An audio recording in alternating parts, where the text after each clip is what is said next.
Hello everyone, welcome to my channel Pooja stories. मैं हूं पूजा और आज हम जीके के बारे में जानने की थोड़ी सी कोशिश करेंगे। ये समझने की कोशिश करते हैं कि प्रतियोगी परीक्षाओं में जीके की तैयारी कैसे करें। अच्छा, सबसे पहले तो मैं अपने व्यूवर्स की छोटी सी कन्फ्यूजन क्लियर कर देना चाहती हूँ। ऐसा लगता है कुछ लोगों को कि कभी मैं जीके की वीडियोज़ बनाती हूँ, कभी इंग्लिश पे तो कभी सरकारी स्कूल पर। तो पहले मैं ये बता दूं कि इसके लिए प्लेलिस्ट बनाए जाते हैं। जैसे मान लीजिए अगर आपको जीके वाले वीडियोस देखने हैं तो आप मेरे चैनल के प्लेलिस्ट में जाएंगे और जीके पे क्लिक करेंगे तो आपको सिर्फ जीके वाले वीडियोस मिलेंगे। एंड अगर आपको सरकारी स्कूल वाले वीडियो चाहिए तो आपको सिर्फ सरकारी स्कूल वाले वीडियो मिलेंगे। तो उसी तरह से आगे भी सेक्शन है और अगर आगे भी सेक्शन बढ़ें तो इसमें परेशान होने वाली कोई बात नहीं है। आप प्लेलिस्ट को सर्च करके और देन आप अपने सेक्शन में जा सकते हैं। और अगर कोई कन्फ्यूजन हो तो कमेंट बॉक्स में भी क्वेश्चन कर सकते हैं। ओके, आते हैं मेन टॉपिक पे। सबसे पहले तो जीके के सेक्शंस को समझ लेते हैं। ठीक है, जीके में आते हैं पहले हिस्ट्री वाले सेक्शन। किसी भी कॉम्पिटिटिव एग्ज़ाम के लिए या फिर प्रतियोगी परीक्षा जिसको हम कहते हैं, उसके लिए जीके जो एक सामान्य ज्ञान जनरल नॉलेज जिसे कहते हैं, उसके लिए कुछ सब्जेक्ट को एक साथ रख के और उनसे क्वेश्चन किए जाते हैं। ठीक है, जिसमें पहला आता है आपका इतिहास आ गया, मीन्स हिस्ट्री हो गया। देन हिस्ट्री में आपका स्वतंत्रता आंदोलन, खैर इसको मैं अच्छे से इसको डिस्कशन करूँगी इसके बारे में। एंड एक आता है राज व्यवस्था, मतलब पॉलिटिक्स हो गया आपका, यानी कि पॉलिटी इसको भी बोलते हैं। देन भूगोल आता है यानी ज्योग्राफी हो जाता है। और फिर आता है अर्थव्यवस्था, इकोनॉमिक्स आता है। फिर विज्ञान आता है, साइंस हो गया आपका। एंड देन सामयिक मीन्स करंट इवेंट, जो रोज़ाना की ज़िंदगी में चल रहा है या फिर रोज़ाना विश्व में या भारत में या जहाँ जो रोज़ की जो घटनाएं होती हैं, दैनिक घटनाएं, उनको हम करंट इवेंट में रखते हैं। ओके, तो आज हम थोड़ा हिस्ट्री को समझते हैं। तो मेनली हिस्ट्री को दो पार्ट में बांटा गया है इंडिया में, मतलब जैसे हमारे यहाँ कोर्सेज चलाए जाते हैं उसको दो पार्ट में किया गया है। पहला तो वर्ल्ड हिस्ट्री हो जाता है and then Indian history. World history को अभी हम थोड़ा साइड में रखते हैं, फिलहाल इंडियन हिस्ट्री को समझते हैं। अब इंडियन हिस्ट्री को तीन भागों में बांटा गया है। पहला है प्राचीन इतिहास, दूसरा मध्यकालीन इतिहास एंड तीसरा आधुनिक इतिहास।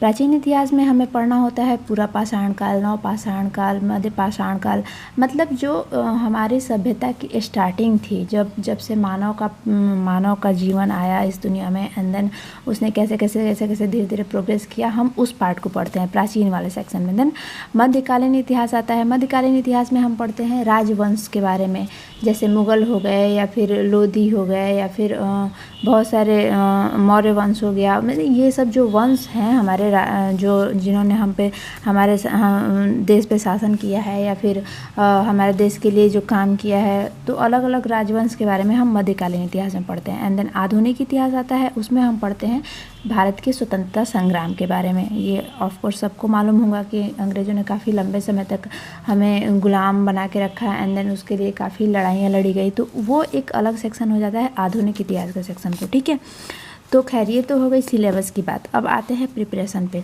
तो जनरली हिस्ट्री को काफ़ी बोरिंग सब्जेक्ट माना जाता है, बट एक्चुअली ऐसा है नहीं। सच बताऊं तो हर वो चीज़ जो आपको समझ में आती है वो इंटरेस्टिंग होती है और जो चीज़ नहीं आपको समझ में आती है वो बोरिंग हो जाती है।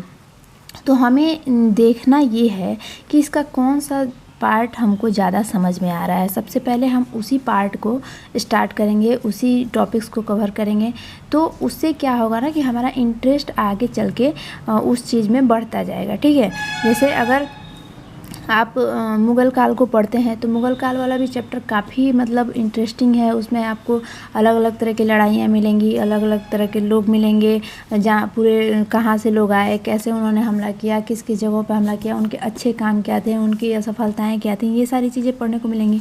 तो अगर आप मुझसे पूछेंगे तो मुझे पर्सनली प्राचीन इतिहास वाला सेक्शन थोड़ा बोरिंग लगता है और मध्ययुगीन जो इतिहास है वो काफ़ी इंटरेस्टिंग है। तो जब मैं हिस्ट्री को एज ए जीके सब्जेक्ट पढ़ती हूँ तो मैं मिडिल सेक्शन से शुरू करती हूँ और देन आगे भी इसमें इंटरेस्ट आने लगता है। जब मिडिल वाला सेक्शन पढ़ेंगे तो आपको आधुनिक इतिहास में भी आपको इंटरेस्ट आएगा और थोड़ा सा जो बोरिंग पार्ट होता है वो हर सब्जेक्ट में होता है।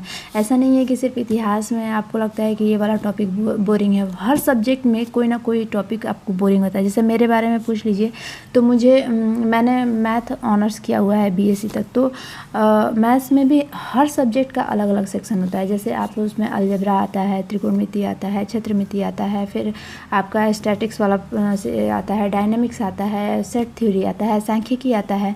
तो इसमें मुझे क्या है कि अलजेब्रा, क्षेत्रमिति, त्रिकोणमिति, ये सारे सेक्शन काफ़ी इंटरेस्टिंग लगते हैं। बट वो जो सेक्शन है आपका डायनेमिक्स हो गया या फिर स्टैटिक्स हो गया, ये वाला सेक्शन मुझे थोड़ा बोरिंग लगता है। तो हर सब्जेक्ट में कुछ टॉपिक्स ऐसे होते हैं जो इंटरेस्टिंग होते हैं और कुछ टॉपिक्स ऐसे होते हैं जो थोड़ा बोरिंग होते हैं। हर किसी के हिसाब से होता है, वो अपने इंटरेस्ट के हिसाब से होता है। ऐसा नहीं है कि मैं बोल रही हूँ तो वो सेक्शन बोरिंग है या फिर मैं बोल रही हूँ तो वो सेक्शन इंटरेस्टिंग है।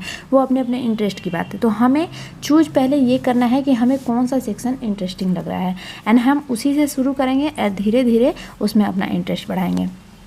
ओके, तो इसको हम इस तरह से आगे बढ़ा सकते हैं। ठीक है। ओके, एक चीज़ और, अगर आपको कुछ ये लगता है कि कुछ क्वेश्चन रट लेने से जीके का पूरा आप सिलेबस कंप्लीट कर सकते हैं, तो आप गलत हैं। इस धारणा को अभी बदल दीजिए, क्योंकि ऐसी कोई एक बुक नहीं है या फिर ऐसा कोई टीचर नहीं है या फिर कोई एक ऐसा कोर्स नहीं है जो आपको पूरी तरह से जीके समझा दे। ठीक है। आपको लगता है कि मैं ये कहूँगी कि मैं 10 दिनों में आपका जीके कंप्लीट करा दूँगी, तो आप गलत चैनल पे हैं शायद। तो इसलिए मैं किसी गलत फहमी में आपको नहीं रख सकती। इससे पहले भी मैंने एक वीडियो बनाया है कि नॉलेज अबाउट ऑल सब्जेक्ट, तो अगर आपने वो वीडियो मेरा नहीं देखा है तो उसे जाके देखिए, उसका लिंक मैंने डिस्क्रिप्शन बॉक्स में शेयर कर दिया है। एंड मैंने जीके के ही पार्ट को लेके उसको समझाया था कि आपको सारे सब्जेक्ट को पढ़ना क्यों ज़रूरी है, क्यों इम्पोर्टेंट है सारे सब्जेक्ट को पढ़ना। तो इसलिए आप उस सेक्शन को जाके देखिए और आपको सच में समझ में आएगा कि आपको क्या करना है, कैसे करना है। एक्चुअली क्यों हमें स्टार्टिंग से सारे सब्जेक्ट पढ़ाए जाते हैं 10th तक, इसीलिए ना कि हमारा जो बेसिक हो वो मजबूत हो, हमारा जीके हो जो वो मजबूत हो। ठीक है।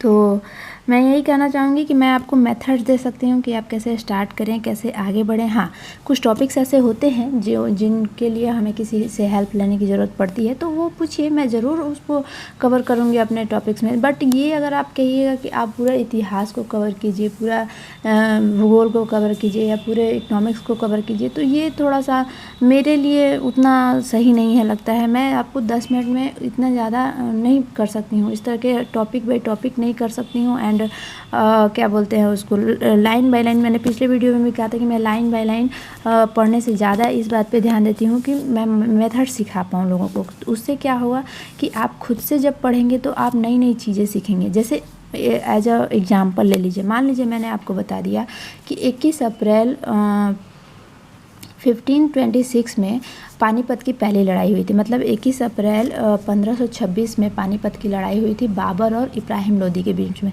मान लीजिए मैंने ये आपको एक स्टेटमेंट दे दिया कि हाँ इसको आप याद कर लो, ये आपके जीके वाले सेक्शन में पूछ सकता है। तो क्या इससे आपका ये टॉपिक पूरा कवर हो जाने वाला है? नहीं होने वाला ना। तो आप इस चीज़ को जानो कि क्या है, पानीपत का युद्ध एक्चुअली है क्या, कहाँ हुआ था, क्यों हुआ था, किसके किसके बीच में हुआ था, बाबर कहाँ से आया था, लोधी कहाँ से आया था, उनके बीच में युद्ध हुआ क्यों, कौन जीता, कौन हारा। बहुत सारे क्वेश्चन अराइज होते हैं एक छोटे से स्टेटमेंट से। तो आप वो पूरा टॉपिक कवर करने की कोशिश करो। ठीक है। अगर आपको ये समझ, ऐसे आप बोलते हैं कि मुझे पानीपत का युद्ध नहीं समझ में आ रहा है मैम, तो मैं आपको वो टॉपिक कवर करके आपको बताऊंगी कि आपको क्या नहीं समझ में आ रहा है या फिर आपको कैसे इस चीज़ को रीड करना है, मैं ये बता सकती हूँ। लेकिन अब अगर ये कहोगे कि अब आप पूरे इतिहास का क्वेश्चन मेरे को दे दो, मैं इतिहास का पूरा क्वेश्चन रट लूँगी, तो ये सही नहीं है। ठीक है। इसलिए पढ़ना ज़रूरी है, पढ़ना आपको ही है। ठीक है। इसको ध्यान में रखिए। और मैं फिर से बोल रही हूँ, कोई भी टॉपिक्स आपको अगर नहीं समझ में आ रहे हैं तो आप कमेंट बॉक्स में डालिए, मैं उस टॉपिक को ज़रूर कवर करूँगी।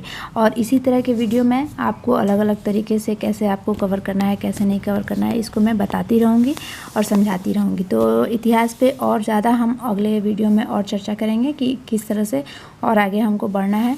तो चलिए नेक्स्ट वीडियो में हिस्ट्री को थोड़ा सा और विस्तार से समझाते हैं, जिससे आपको तैयारी करने में आसानी हो।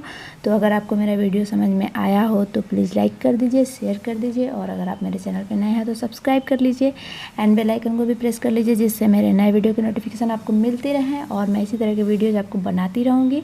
आई होप कि आपको अच्छा लग रहा हो। तो मिलते हैं नेक्स्ट वीडियो में, तब तक के लिए सी यू, बाय।